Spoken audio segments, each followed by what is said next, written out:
même ceux qui gouvernent au Cameroun aujourd'hui n'ont pas de programme. Nous sommes dans un pays qui, depuis 60 ans, a des enfants qui naissent pauvres, grandissent dans la débrouillardise et meurent dans la misère. Mais qu'est-ce que vous appelez programme? Il y a des partis qui ont rendu le seul programme peut être que partez et après on voit. Il ne faut pas souvent tenir rigueur aux Camerounais du fait du lavage de cerveau dont certains ont été victimes. Et les agissements qui sont souvent fondés sur non pas des choses essentielles. Pour ma part, n'invite pas un commentaire qui soit très incisif négativement ou pas. Mais vous n'avez pas pris part, l'UPC par exemple. Elle ne peut pas... Non, nous allons prendre part aux futures rencontres. Parce que là, il y a un timing. Vous savez que pour le cas particulier de l'UPC, nous avons un problème à régler. Au Conseil constitutionnel. Et même aux côtés de l'ECAM. Parce que ce qui s'est passé, voyez-vous, relève, n'est-ce pas, de la filouterie politique. Nous reviendrons à la fois pour l'ECAM et pour des décisions antérieures, même de l'administration camerounaise. Parce qu'on ne peut pas piétiner les décisions de justice dans un pays et prétendre préserver la paix. Lorsque nous allons parler de l'Église maintenant, je vais aller plus en profondeur parce que je crois que c'est une question importante qui intéresse tous les Camerounais pour qu'il n'y ait pas de quiproquo là-dessus. Oui, un mot sur... C'était juste un sujet... oui, c'est un sujet d'ouverture, mais il faut un peu rappeler aussi la configuration du Cameroun aujourd'hui sur le plan politicien. On a en face le camp présidentiel et vous voyez bien que le président de l'URC est heureux lorsqu'il parle d'autres candidats. Parce qu'il sait que chez eux, au camp présidentiel, ils appliquent ce qu'on appelle la partitocratie.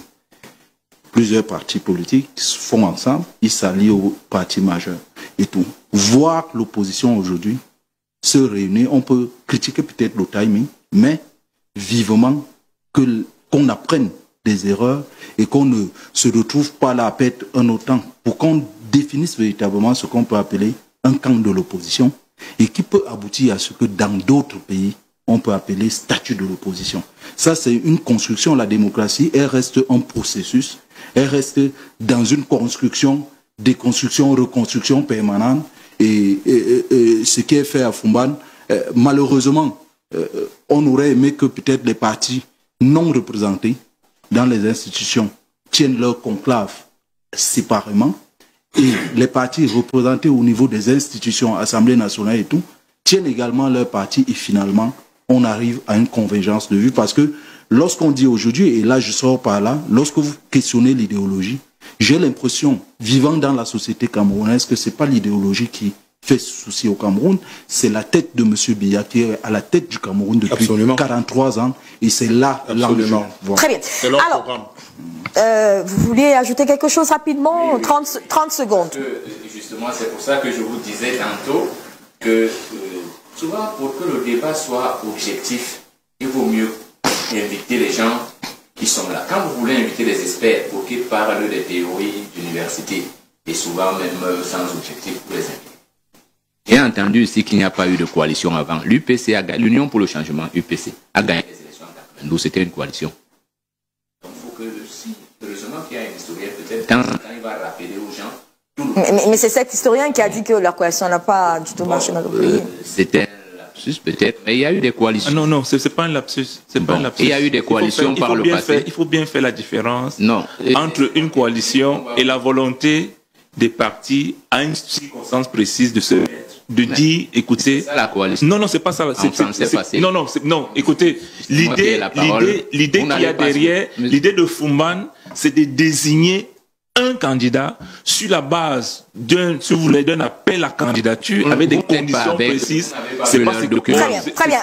Il a la parole, professeur Moyolo. Il a la parole, professeur Moyolo. Il a la parole. Ne faites pas le diagnostic des gens.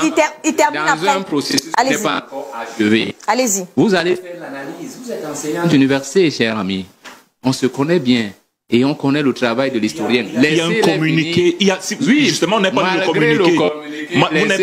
Est-ce que vous avez lu le communiqué? Si. Qu'est-ce qu'il dit, le communiqué? Est-ce que vous le laissez aller jusqu'à la fin? Ah non, ne dites pas que vous n'êtes pas là pour ça. Si vous avez lu le communiqué, vous avez compris, en réalité, qu'ils disent clairement Non, mais le communiqué est signé. Comment est-ce que c'est pas achevé? Mais il y a un communiqué. Et donc, l'historien que vous convoquez, laissez-le convoquer un document. Je le suis, c'est il a un document. Il a un document. Bien le critiquer. Ah, d'accord. Non, il a un document.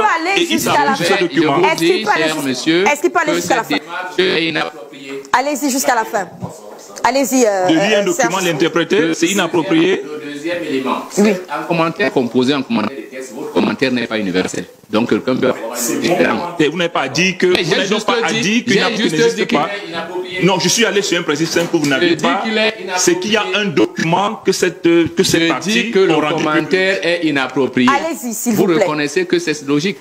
Maintenant, vous nous dites qu'il y a une coalition. Et aussi, dans la question des visions idéologiques des uns et des autres. Là encore, je voudrais bien convoquer mon cher ami, mais il va encore me dire, là encore, si on scrute bien l'horizon politique au Cameroun, en dehors des gesticulations artificielles de certaines étiquettes qui ne sont pas politiques, c'est bien, nous sommes à peu près dans la configuration de 55. Et il y a au Cameroun ceux qui veulent d'un système différent et ceux qui veulent du même système, peut-être en changeant les gens. Il arrive un paramètre, et il peut toujours avoir 50 paramètres. Le paramètre de la vieillesse du président de la République n'est qu'un paramètre. Ce n'est pas ça le fond. On ne fait pas de campagne ici sur le fait que Biya a son âge. Mais l'essentiel de la démocratie est que ceux qui conquièrent le pouvoir veulent enlever celui qui est là. Et on ne peut pas le leur reprocher. Ceux qui veulent parler du fond, y compris si on commence à chercher les programmes, même ceux qui gouvernent au Cameroun aujourd'hui n'ont pas de programme. Nous sommes dans un pays qui, depuis 60 ans, a des enfants qui naissent pauvres, grandissent dans la débrouillardise et meurent dans la misère. Mais qu'est-ce que vous appelez programme? Il y a des partis qui ont rendu le seul programme peut être que partez et après on voit. D'accord. Oui. Autorité, ce que pense le citoyen qu'il est et qui a quand même sous sa charge une bonne population et qui est également interpellé sur les tensions qui pourraient arriver. Comment est-ce que vous avez accueillez-vous cette sortie de l'évêque de Bafoussam, Monseigneur Lonchio? Mon capitaine et camarade de classe a été un peu dur, je ne vais pas partager son avis, parce que... Le micro.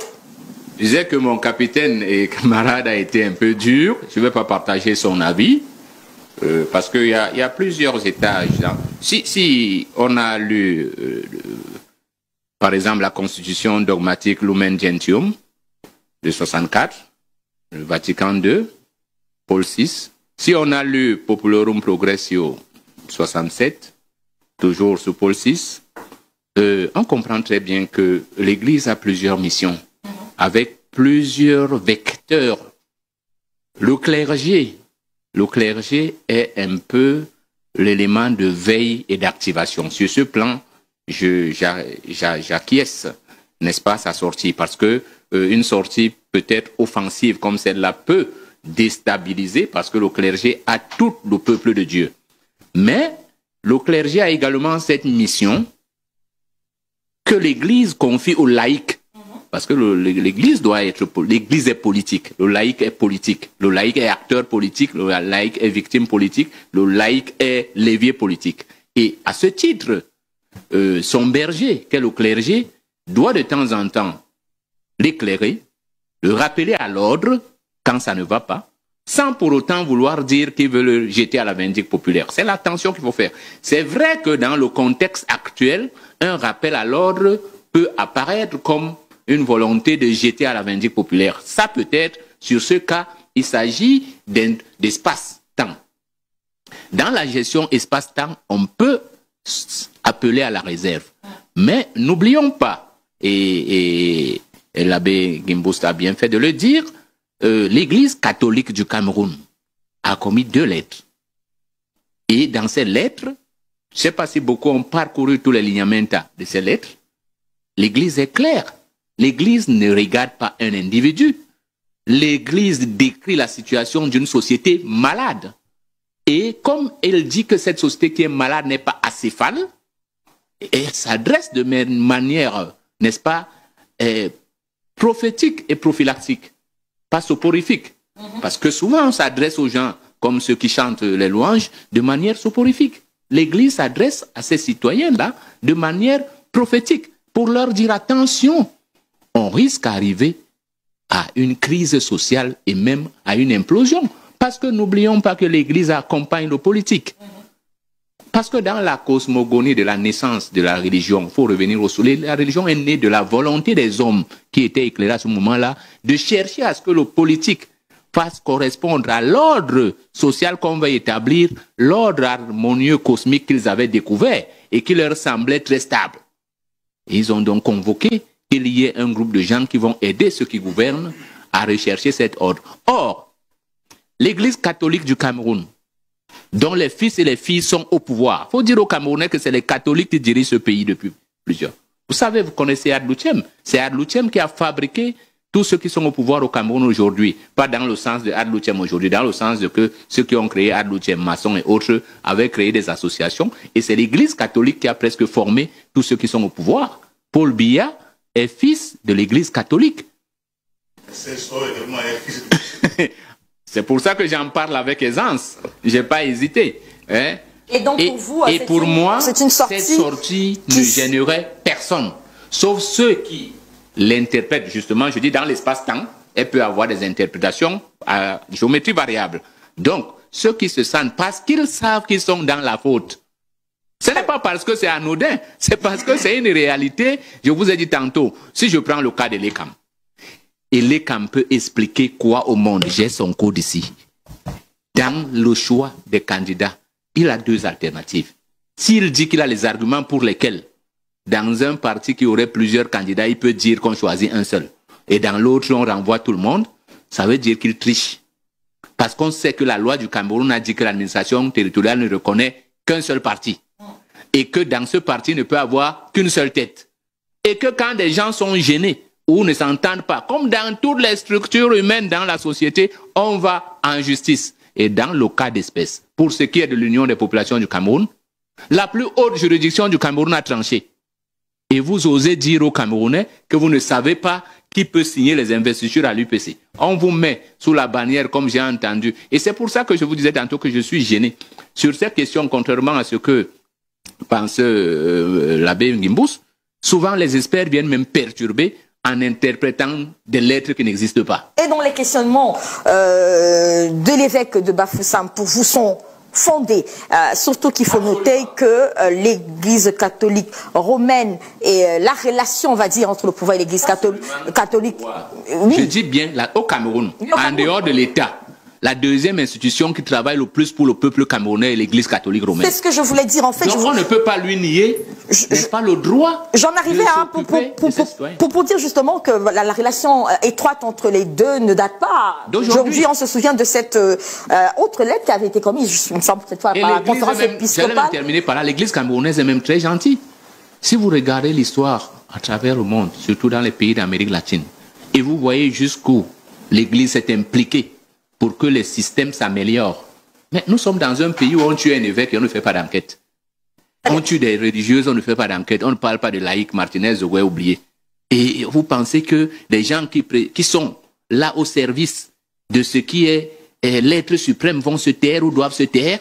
Est-ce qu'elle n'est donc pas dans son rôle, je disais, Pierre K, cette église, on se souvient de cette sortie également, qui me semble, qui était plutôt, je crois, une sortie je crois, de la conférence épiscopale. On avait dressé carrément le portrait presque robot du prochain président de la République. Ils avaient sorti des critères. Ça avait également fait beaucoup parler, mais c'est pas aujourd'hui que l'église se prononce. L'évêque a peut-être parlé en son nom cette fois-ci, mais est-ce qu'il n'est pas dans la continuité? Est-ce qu'il n'est pas dans son rôle, justement, d'interpeller, d'un rappel à l'ordre? On est tous au Cameroun, on sent le climat. Est-ce que cette sortie, en ce moment, ne se justifie-t-elle pas, Dr K? Oui, et si le Vatican est un État, jusqu'ici, on n'a pas vu prospérer au sein du Vatican le pluralisme politique, c'est-à-dire la divergence de points de vue. Cela ne signifie pas que... Monsieur Soro, laissez-moi parler. Allons-y. Oui, oui. Il a la parole, Serge Soro. Oh, oui, et on a de la peine à voir... C'est pas que au sein de l'Église catholique, il n'y a pas de problème. Il y a une manière au sein de l'Église catholique de gérer, de se réformer, de se recréer. Je crois que c'est ça qui est en vigueur et c'est cet exemple également que nous devons chercher sur le plan social. Parce que le but, ce n'est pas de déconstruire, de diviser l'Église catholique. Elle a connu des divisions par le passé, mais elle reste cette église homogène aux yeux des fidèles et des laïcs que nous sommes. Le problème de cet évêque, c'est un peu, dans mon sens, une question de discipline.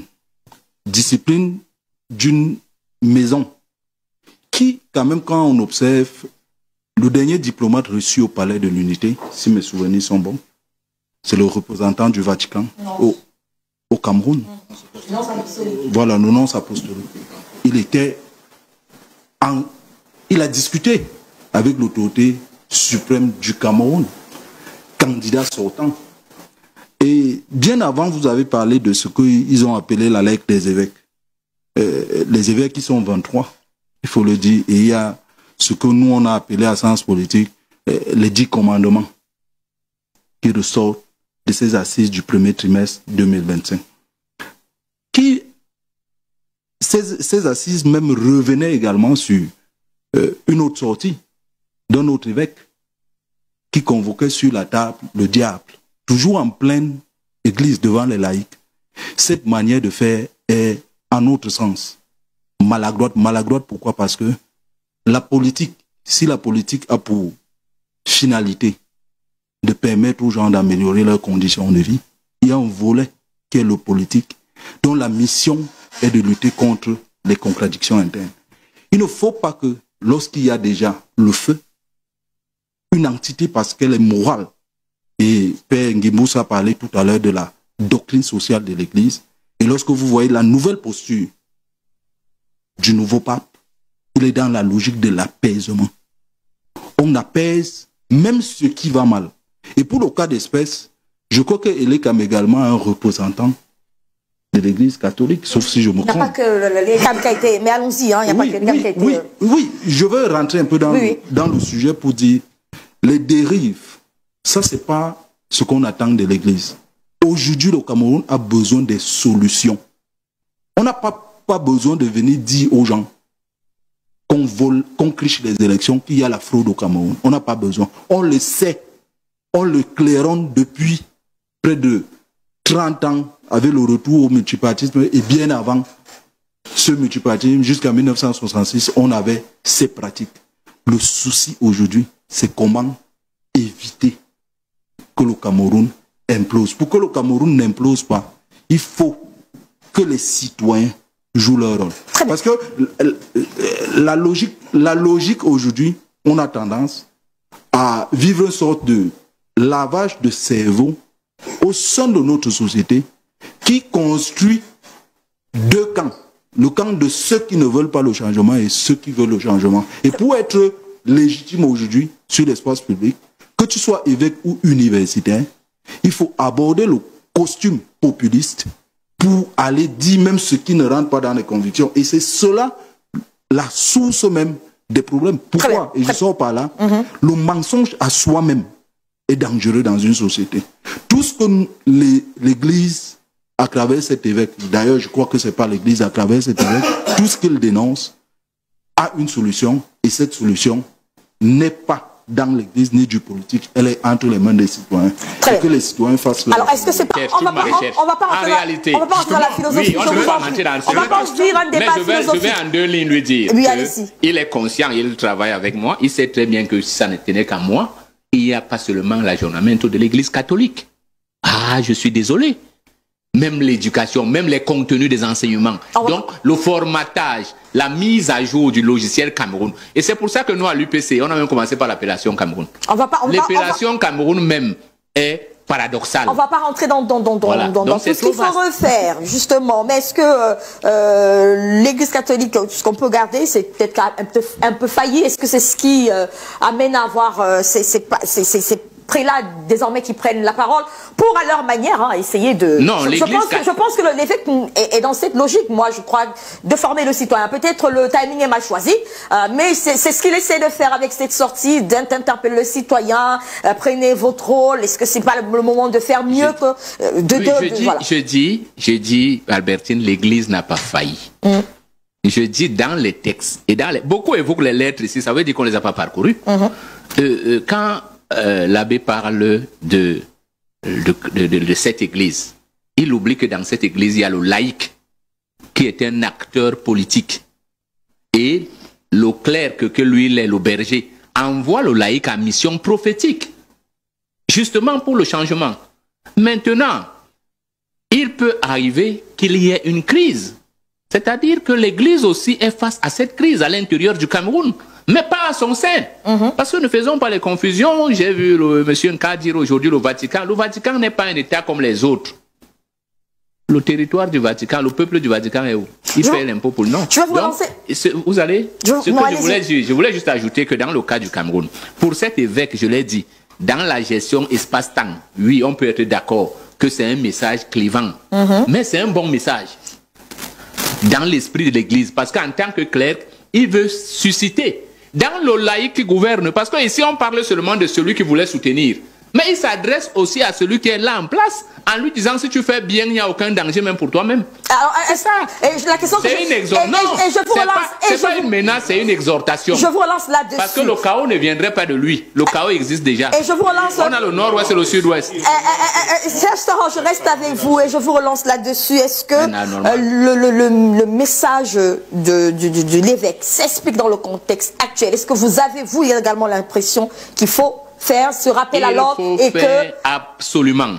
On n'est pas loin de quelque chose qui pourrait. Je dis, il faut absolument faire. Ce que nous devons éviter, tous l'ont dit ici, c'est des interprétations fallacieuses et qui vont dans le sens. Pourquoi on veut prendre ça comme une menace et non comme une alarme qui est sonnée pour éviter le chaos? Albertine, je voudrais rapidement, une minute, puis allez-y. Rapidement.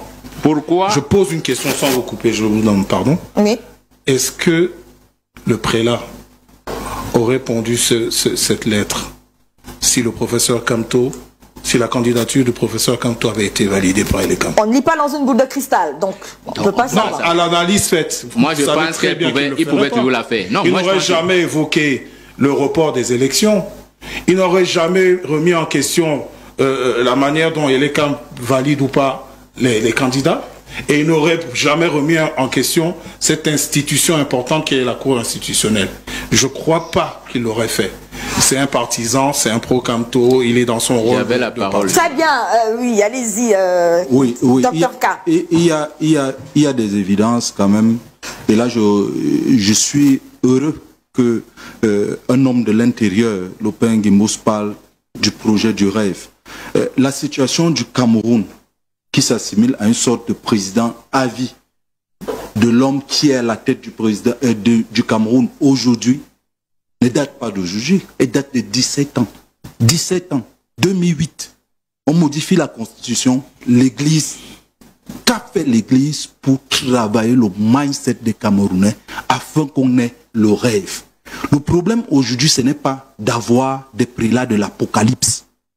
Je refuse ça parce que moi, mon devoir, c'est de dire aux citoyens qu'en allant au Conseil constitutionnel, que les hauts magistrats, les hauts juges du Conseil constitutionnel appliquent la loi. Mais c'est ce que dit l'évêque. Non, laissez-moi terminer. Il le dit de manière fallacieuse. Il le dit en orientant le débat. Le débat. Comment? Il s'inscrit dans la masse. Or, sociologiquement, la masse peut se tromper, vous le savez.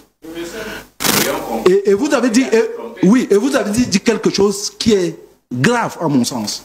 Vous dites qu'il ne doit pas avoir de philosophie sur ce débat. Madame Bidiaga, oui. Le problème du Cameroun, c'est d'abord la philosophie. Il faut travailler l'esprit. Non, il faut travailler l'esprit. Vous savez qu'à l'époque, on disait des mathématiciens qu'ils étaient des grands philosophes.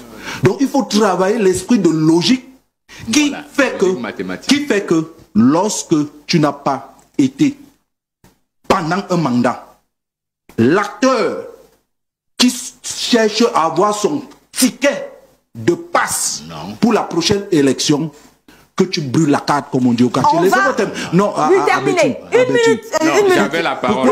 Une minute. Vraiment une minute, docteur K. Je vous en prie. Permettez-moi de le dire. Oui, je le dis pourquoi? Parce que le faciès qu'on a l'habitude de dénoncer des tenants du pouvoir de Yaoundé depuis des années ne doit pas être le faciès que les forces dites entre guillemets potentiellement alternatives du Cameroun peuvent nous présenter. C'est comme moi je leur ai dit que le mensonge n'agisse pas demain lundi 3. Que la loi, si elle est favorable, je suis contre les arrangements intersubjectifs quand il faut appliquer la loi. Très bien. Je vais revenir à vous pour conclure.